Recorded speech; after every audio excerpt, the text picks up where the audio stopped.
Speaking of people who were undermining Jeremy Corbyn, just like Andrew Marr that we just watched before, there's another person who was undermining Jeremy Corbyn, or at least we assumed that she was, right? We assumed that she was one of the people who was trying to undermine Jeremy Corbyn in 2017 and 2019. But now, the mask is off, right? Despite the fact that we were being told forever that all of what we were saying about the Labour right wanting to bring down Jeremy Corbyn being a fabrication, we were just crazy conspiracists, making things up and seeing paper tigers in the wind. No, actually, turns out we were right. Let's have a look at this clip from the newsagents earlier on this week. And you become an MP in '94, and you become a minister in the Labour government. Of course, people will probably also, and you've already alluded to it, know you for that period, the Corbyn leadership, where you were one of the sort of primary critics, opponents of Corbyn, and you've already said he tried to, or the forces around the Labour left tried to get rid of you, didn't succeed. Did you ever think about leaving? I mean, some people did. Did you ever consider it? I just thought I'd been a member of the Labour Party since I was 18.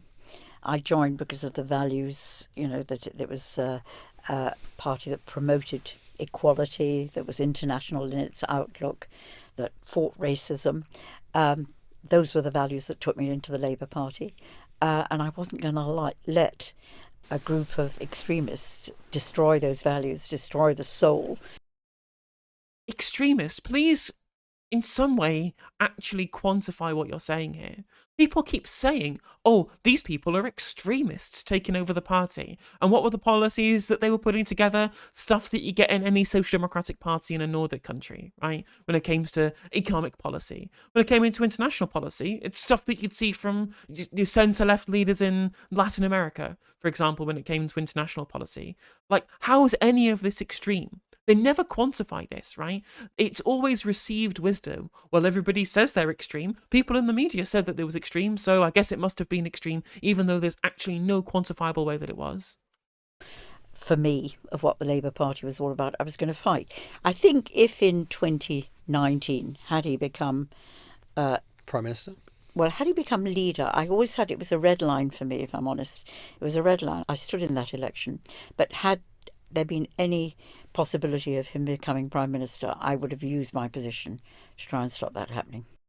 There you go. Straight from the horse's mouth, right? It was never a conspiracy. They were never going to let him become Prime Minister, right? And this isn't just we wanted to stop him being leader, right? This isn't just we want to make our voices heard within the party to make sure that there was a vote of confidence, or that we should try and move the party membership to a different place so he wouldn't get re-elected, right? This is, we have won an election and I want to stop him at all costs.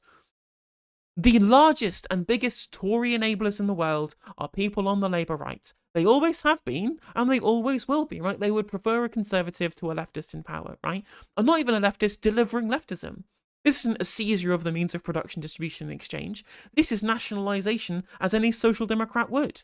This is nothing out of the ordinary, nothing quote unquote extreme, and it's too much for these people. So much so, they would undermine the will of the electorate and the will of their own membership to try and bring down an elected Prime Minister. And she's admitted that she would do that. She's admitted she would try and bring down an elected Prime Minister. And enable the Tories.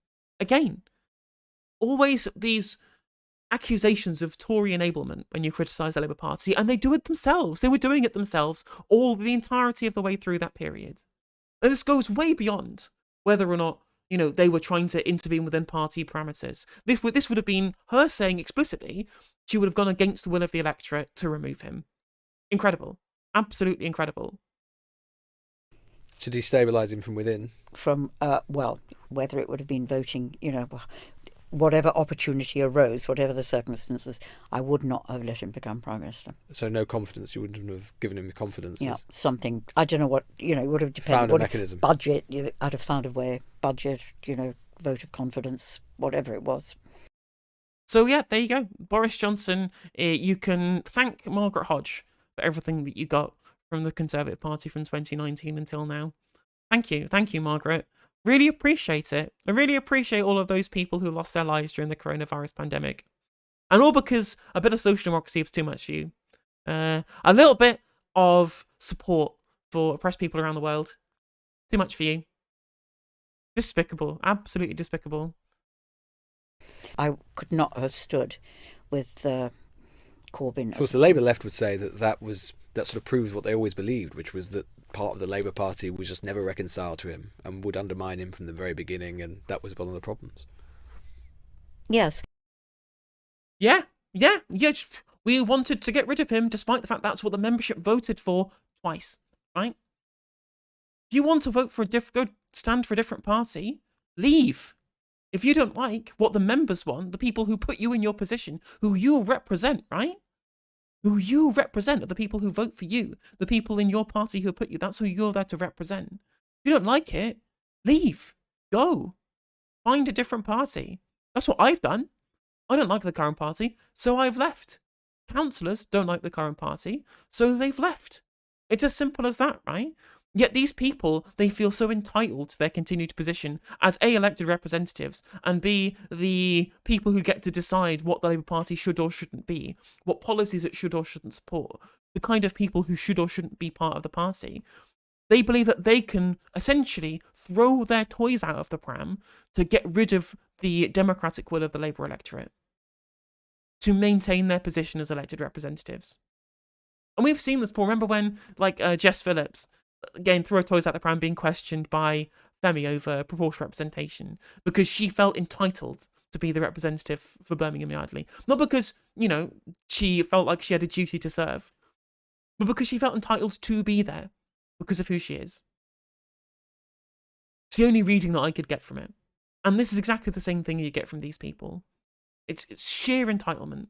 I think it's quite interesting because I can make the analogy. I was around in the early 80s when we were fighting militants. So, and in 1979 when Labour lost. So, in 1979 when Labour lost with government, that there was a coming together of the extreme left and the soft left. The soft left, yeah. And in a way, what happened in 2010 was not dissimilar. I hate this line. I continue to hate this line where people keep seeing members of militant tendency under their bed. When militant tendency were a literal kind of Trotskyist sect of the party. Whereas the vast majority of the people in Momentum, the Corbyn supporters, right, they were just democratic socialists who wanted an end to austerity, right? So most of us were all about, well, austerity is bad. Nobody else in the current Labour leadership election is supporting austerity. They lost in 2015 whilst backing austerity. We want an end to this, right? We want an end to austerity.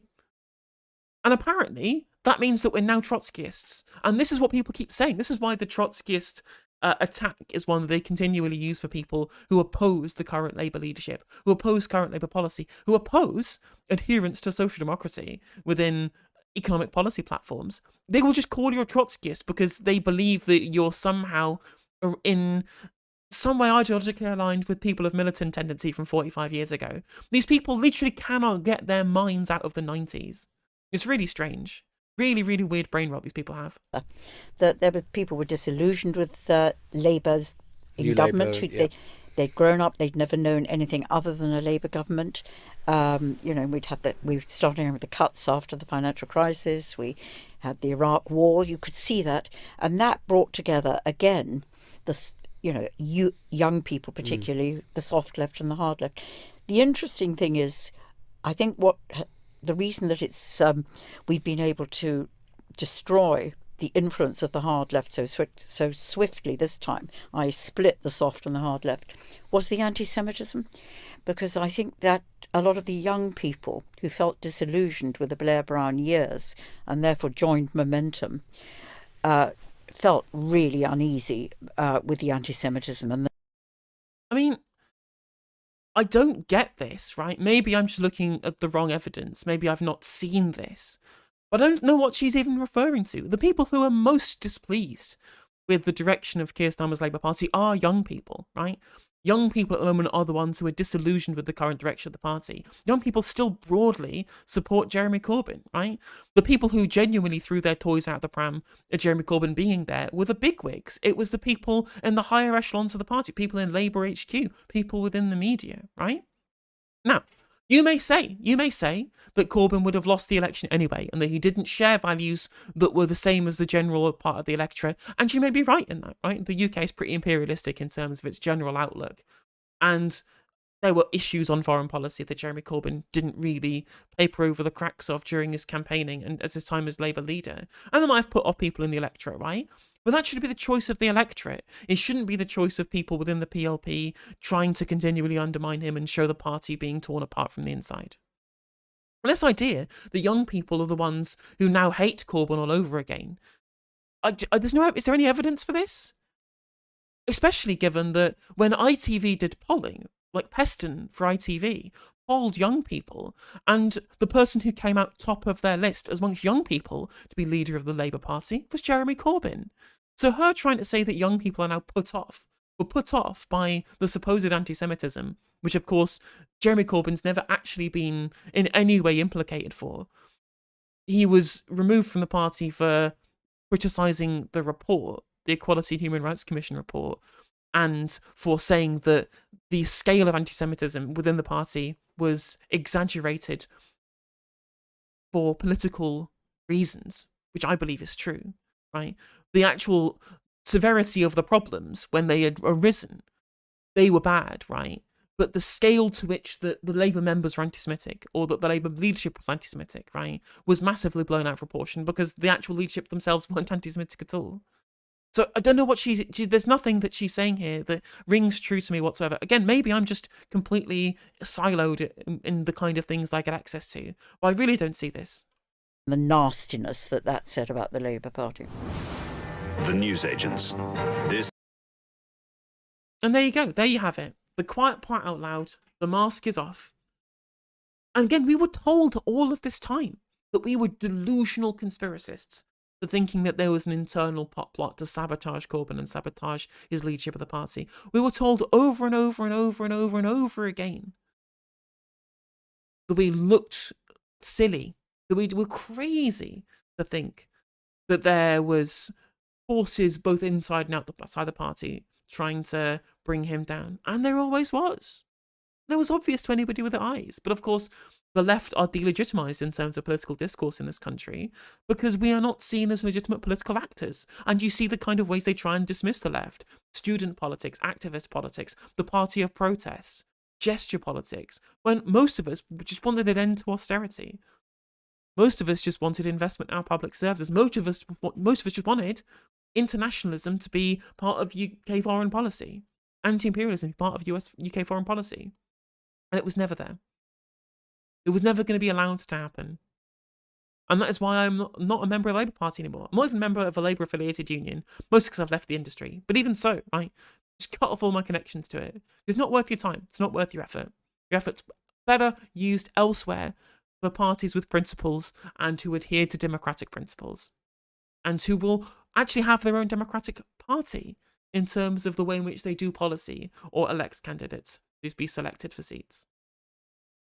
Which is the Green Party, which I've joined. So I welcome people to join the Green Party and create a broad progressive movement outside of the old boys club that is the current Labour Party. Because it's not worth your time. It's not worth your time giving money, time, and energy to trying to get these people elected because they will just betray you. It's as simple as that. Hey there, if you enjoyed the video, make sure that you like and leave a comment. That helps the video out in the algorithm. If you subscribe and ring the bell, it'll let you know when I go live. I stream every day on YouTube and Twitch. You can also follow all of my socials down in the description. And if you want to support me in a more financial manner, there's a join button for membership to just 99p to be a member on YouTube, as well as a Patreon, and there's some merch there as well. And hopefully I'll catch you on the next video. Take care.